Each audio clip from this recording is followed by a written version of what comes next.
God here. Your word is outside. It's real God. Are you a Christian? Sorry, I think you wanted to ask a question. You didn't get an answer to your question. Was it some specific question? I'm a Muslim, by the way. You can ask me if you want. Okay.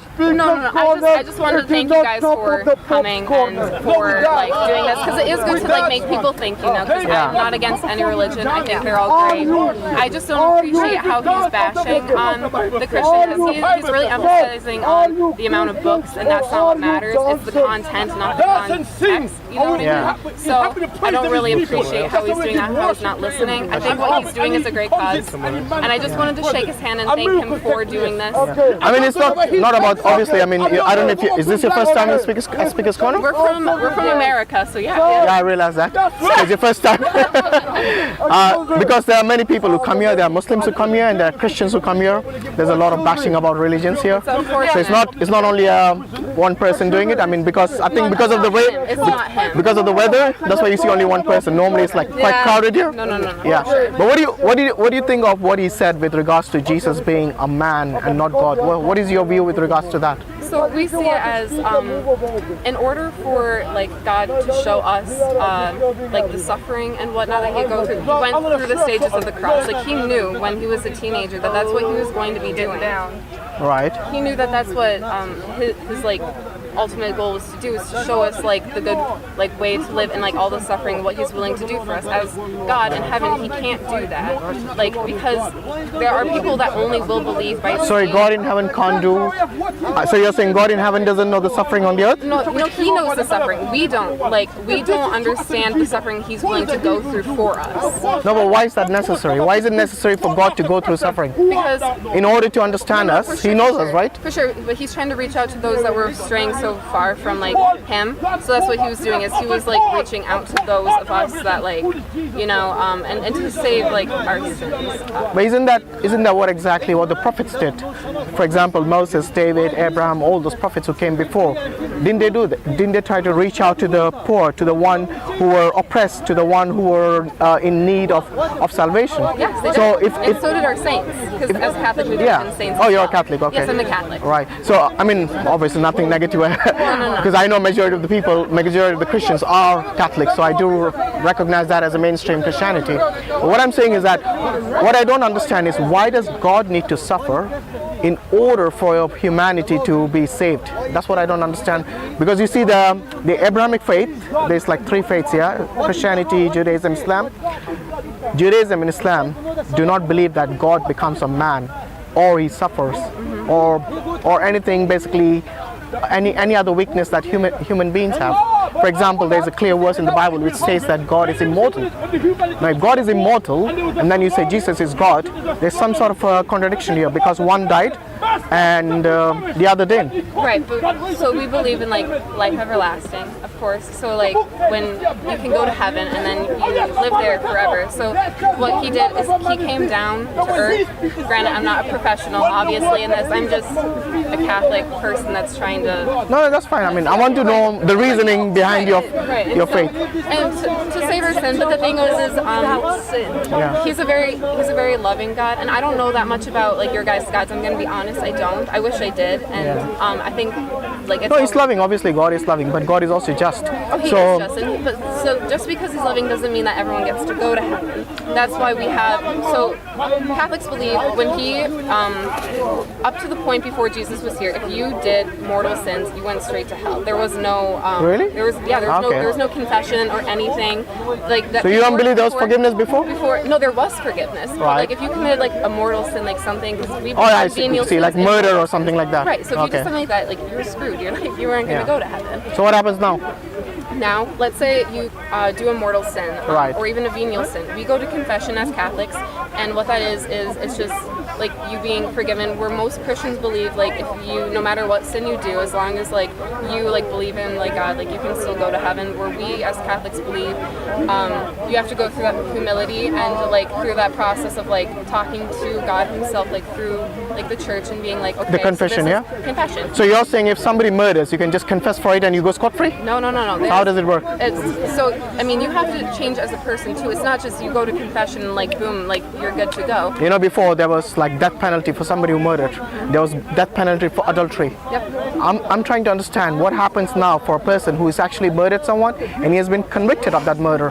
So how would you, as a person from, just say you're a judge and you do justice based on what the Bible says. So from the New Testament perspective, how would a person, or how would the victim of that murderer get justice if all he has to do is just confess for it? It's not all he has to do though. So you confessing is just a step. It's just a step saying like, hey, yes, I'm heartfully sorry. Obviously, I'm sorry enough that like, he's repenting, I'm coming basically, here. Yes, I'm repenting and I'm doing it in a humility way, you know? Right. So there's that. But you actually have to change as a person. Like the thing No, is, what about the justice part? The justice for the victim?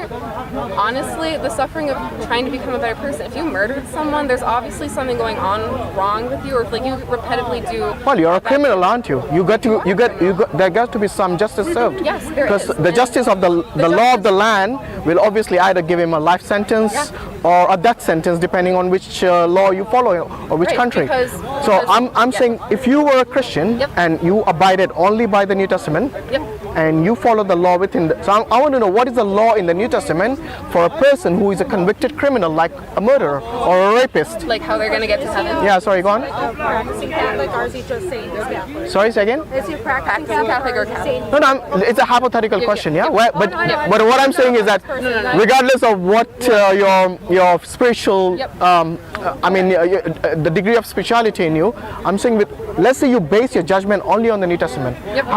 What is the law in the New Testament that this person is now under in terms of serving justice to the victim of that particular murder? That's what I want to know. Because you see, in Islam it's very clear. The person who commits a murder, he gets punished. And he doesn't just confess. Obviously he has to be repentant, but then he also has to go through the punishment. And Islam, they give three choices. They give the choice of A, basically the death penalty in case of a murder, or B, the blood money, where the victim's family is approached. They're given these three choices by the judge once he's been convicted. So one of the choices is, like I said, the death penalty or the blood money. You know what the third choice is? Forgiveness. Complete forgiveness. No money, no penalty. And you know who decides that? Not the judge, not the jury, but the victim's family, because they understand the pain. They are the ones who will be suffering the most. So this ruling is not, obviously the judge decides whether it's convicted or not. He goes through that process of a normal, the law of the land. So this is what I'm trying to understand from the Christian perspective, from the New Testament. Like actual like law or what? No, I'm not saying what you do. I'm just asking, what does the New Testament teach to serve justice in such a scenario? Because what I understand so far from most Christians I spoke to, they say, oh, Jesus died for your sin and that's it. No. So, see, we don't believe that. I'm not saying you guys believe that. I'm just saying from my experience. Right. And so how we see it is, it's not like, yes, you have to do like the confession if you're a Christian, you know, like being a Christian does not give you a headway into heaven. It's just like what you believe in if you practice it. So let's say I murdered someone. I'm not planning on it, but let's say I did. Me going to confession would be the step, like me telling God, like, so that's step which one. You understand. And then the next step, but the thing is like the priest can't like go out and tell everyone that. Like they are told, like you cannot share anyone's sin. It's between you and God, and you have the choice of being behind a scrim. So it's confident, like, you know, so like you don't have, they don't have to know who you are. And so when you do that, that's like you talking to God, and then you just going through like the church and like that blessing is how we see it. Now it's up to you. You can redo that. Like I decide to murder someone else again. Like, why did I go to confession? Obviously, I wasn't heartily sorry for it. It's your punishment is you having to like fight to become a better person, because you can't say that you're a Christian or you're a Catholic if you don't practice, if you don't try making yourself better. So if you're committing this like mortal sin over and over again, like your punishment is that hardship of trying to like become a better person. And in that process, like whether it's just daily things that you do different, or just like how you completely change your life in order to like be better. But judgment wise, yes, we believe he is a very just God. Not anyone's just going to make it into heaven. If you do something extremely wrong, he's just. So you're not going to make it. So where is the justice served? Because okay, the step one is confession in the church. Okay, but whatever confidentiality, that's fine. But I'm saying, what happens then? I'm not talking about repeat offenders. I'm talking about a one-time offender, and even repeat offenders, obviously. So, like, because if one-time offender, if he murders one time, there's no guarantee he won't murder again. But you see, if you let him go the first time, what is the guarantee that he won't murder again? It's your free choice. It is. The whole point is like. So where is the law? Where does the law come in here? See, that's just it. Like. That's it. You don't punish him. That's it. What I'm saying is like. Okay. It's on you. It's not this world that's gonna make. Sorry, on whom? On the person who. It's on you. It's all on you on how you're gonna change. Like, yes, I could go out there. I could commit a murder. I could be really sorry for what I did, but I don't change as a person. Like, even if I just did that one murder, like obviously something was going wrong. Maybe I was just in the wrong place at the wrong time, and it just like is something that happened. But the thing is how we see it is it's you. Like how you. Everyone's. You're looking from the point of view of the actual person who committed the murder. Yes. Why don't you look at from the point of view of the victim and his family? Yes, the victim or her and his family. Yes, and for example, let's say somebody murdered somebody in your family. Do you not want to see justice served?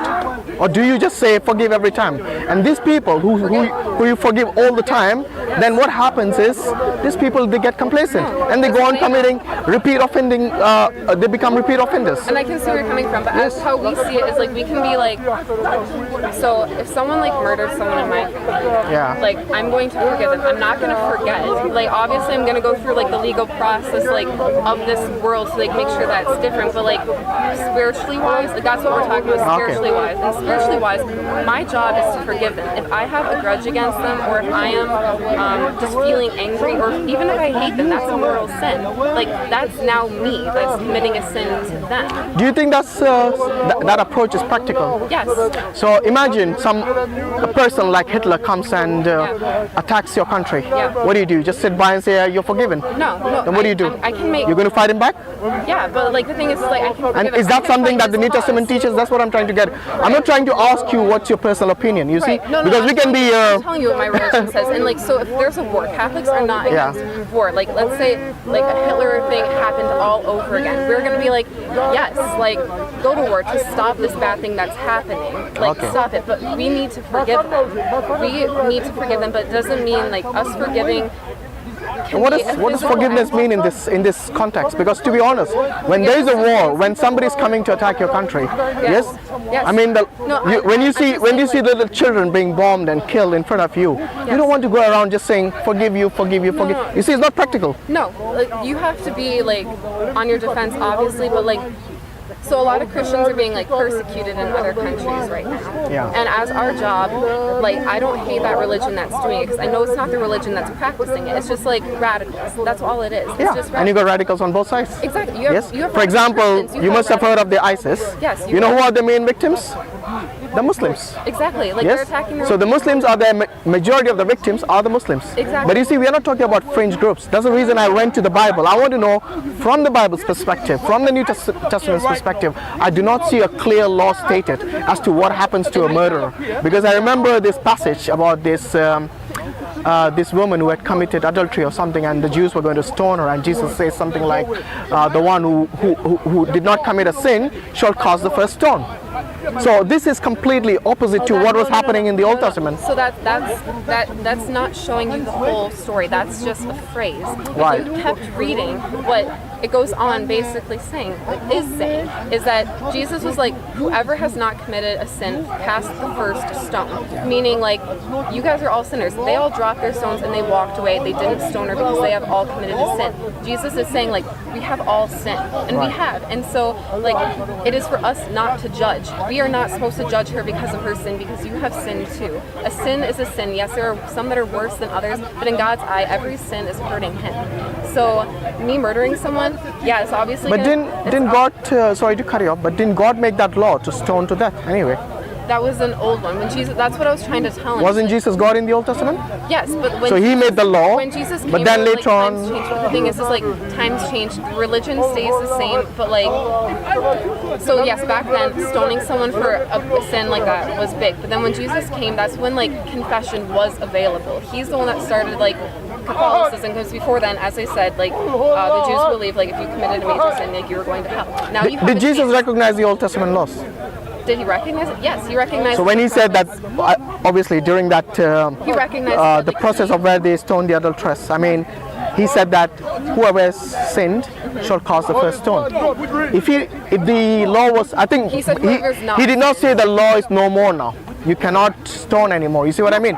He's still acknowledging that the law is existing, but there's a condition now, and the condition is you got to be sinless somehow. I don't know. That's what it implies over there. But the question arises: Jesus was sinless. Why did he not abide by the law of God? But he did. He didn't. He didn't stone her. He said, "You are free to go." No, he at said the end. whoever who has not sinned. Yeah. The not sin. Which includes him. He's without sin.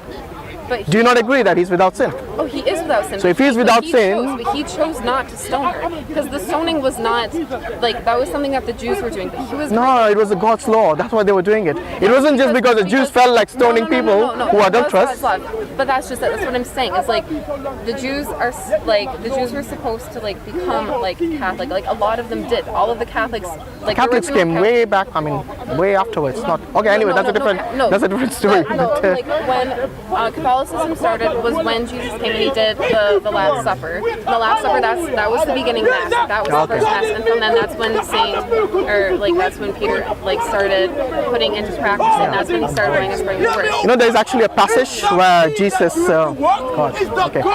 where Jesus, it's in Matthew 15, I believe, the very beginning, where Jesus rebukes these Jewish people who are mocking his disciples. They say that, look at your disciples, I'm paraphrasing, who do not even wash their hands before eating or something like that. And Jesus tells them that, why do you, for the sake of your tradition, he's telling the Jewish, I think it was the Pharisees he was speaking to, why do you, for the sake of your tradition, do not abide by the law of God? And the law of God was, anyone who curses their mother or father shall be put to death. Now you see, this is an Old Testament law, and Jesus here is trying to basically rebuke them for stopping or not practicing that particular law of God. Okay. So the law of God, or the Old Testament law, was something that Jesus is now telling them that why do you not perform according to what God has told you to do? Anyone who curses a mother or father shall be put to death. This is Jesus' word in Matthew 15. Now I'm asking, I mean, if the Old Testament laws were no more applicable, why is Jesus now rebuking them for not following it? This is like 1400 years after Moses. Yes. 1400 years. So in the Old Testament, from what I understand and what I've been told and taught. Oh, sorry, this is in Matthew. This is in the New Testament, by the way. Yes, I'm saying, but in the Old Testament, it was a lot stricter. It was a lot stricter, and there was like a reason behind that. It was just to get like people on the straight and narrow, and like this is like how it is. But then people started straying and going all over the place, and what really needed to happen in the New Testament when Jesus came is there just needed to be like more. Sorry, I can barely hear you. Is it okay we move a bit here? Yeah, yes. So sorry guys. We're just moving a bit here because I can barely hear what. I don't want to. Yeah, I have to go. So I'll That's fine. That's fine. But thank you for talking. This has been actually really fun. And a good experience, actually. So yeah, I hope your questions got answered. Yes. But I know sometimes it's difficult when you got a big. Yeah.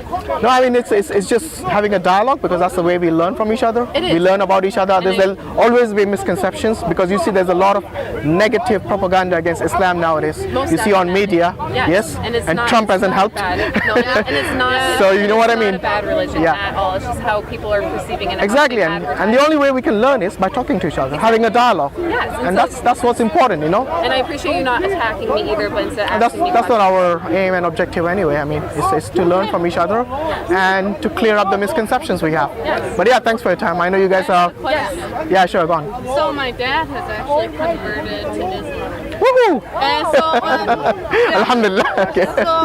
Okay. I was just wondering, you know, I'm okay with it. You know, it makes him very happy, and I'm okay with it. But my mother doesn't understand it. I think she's afraid of it because she doesn't know much about it. Like, what can we say to her?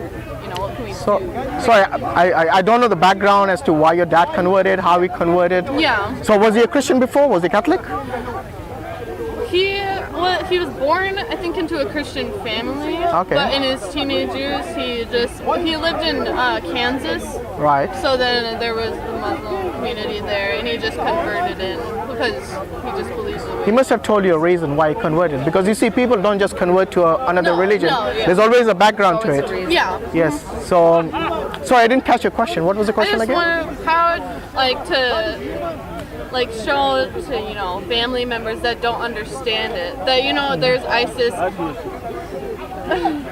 and they're against the Muslims, but then in America, kind of like what they make it out is that all the ISIS are Muslims. So that is like me saying all the KKK are Christians. Exactly. You see, just because a fringe group claims that they follow a certain religion, or maybe we know that Buddhists are very basically they do not believing in non-violence. They have a doctrine called ahimsa, which is basically non-violent. But we see what happens in Burma today. The people we least expected to kill and murder and commit genocide are doing it. So just because these fringe groups are out there, you do not stereotype the entire religion based on that. I think my best advice would be actually to seek knowledge and to seek to understand that particular faith from the true adherents, from the true followers, or the best thing from the scripture. And that's the reason most of my questions, if you realize, were based on what the Bible says. Because I don't want to know 100 different opinions of 100 different Christians. You want to know what? Yes, I would like to know what the scripture says, because everyone, they say that this is what God told us to do. And whom are you going to question? God? Because you can say that no, the Protestants say this, or the Catholics say this, or whatever sect say this, but they all believe in the Bible. So if you're going to base your religion based on the Bible, I would rather approach it from what the rulings are in the Bible. And the same applies with the Quran and with the Sunnah. In Islam, it's not just the Quran. We believe in the Quran, the Sunnah, the Seerah. The Sunnah is basically the Hadith, or the traditions and the sayings and the actions of the Prophet and the companions. The Seerah is basically the biography of Muhammad. So you might have heard of many things negative about Muhammad. But you see, people do not tell you about the good things and the positive things. I think it's something that you find in all faiths and all backgrounds. For example, people will criticize you if you drove your car badly. But if you took a really nice turn, they won't tell you, "Oh, nice turn, mate." So this is I think human nature. Yeah, they look at the negativity. But if you want to learn about something, you look at both. You look at both sides, and then you make up your mind as to why your dad chose to accept Islam as a faith. Yes, and this is, I think, the best approach. What's your name? Hashim. I'm Sheridan. Sorry, I don't shake hands with other than people I'm married to, or people like my parents. No disrespect to you. Yes, it's something religious, basically. Yes, but appreciate that. Yes. And then What's your name? Sorry. Sheridan. Sheridan. Okay. Are you sisters or friends? Yeah, we all came here from. Oh, okay. So you guys are all together? No, Not you. Okay. we come from Minnesota. and then there was another. I think her question was, what should she advise her mom or mother? Non-diverse okay. culture. Like everyone in I think our it's- town is okay. white, basically. How to Everyone's Christian and white. So then when he converted, it was like almost like a culture shock type thing, because he was doing the prayers every day on the rug, and it was just something I had never seen before. So it wasn't bad. It was just definitely, and it was when I was younger too. So I was just, it's just different. So now, have you learned anything from him? Yeah, we actually started talking a lot, because Wait. yeah, we started talking a lot about it, and we've opened up more about information that I didn't know beforehand. And It's just because earlier I saw you saying, "Oh, Muslim women are." no, I was just saying that because that guy. No, I was just messing with that guy. No, I was just messing with that guy because he's loud. Gotta be loud with loud Confirm people. to you, I'm a Muslim woman as well, and I don't feel No. segregation at each other back Yeah. on the mosque. I don't. Yeah, I there's think just that every organisation has a certain way of putting, men in a different situation. Yeah. Women in a yeah. No, I was just messing with that guy. No, it's definitely interesting to come here because I know we were coming to Speaker's Corner to learn just because you could shout opinions, and I didn't know there would even be Muslims. So you're missing, Yeah, no, I'm just messing with it. No, it's definitely nice to come and learn like more information and meet people because we come from a very, very small town, so very. Yeah, where I live, there's like 5,000. Anywhere near LA? What? Is that anywhere near LA? About we're 500,000 miles. yeah. So there's like America, and then there's Florida. There's yeah, we're right there. Different time zones. Yeah, we're basically Canada. Basically Canada. Oh, I see. Okay. So yeah. Thanks for welcoming. All right. Take care, guys. Yeah.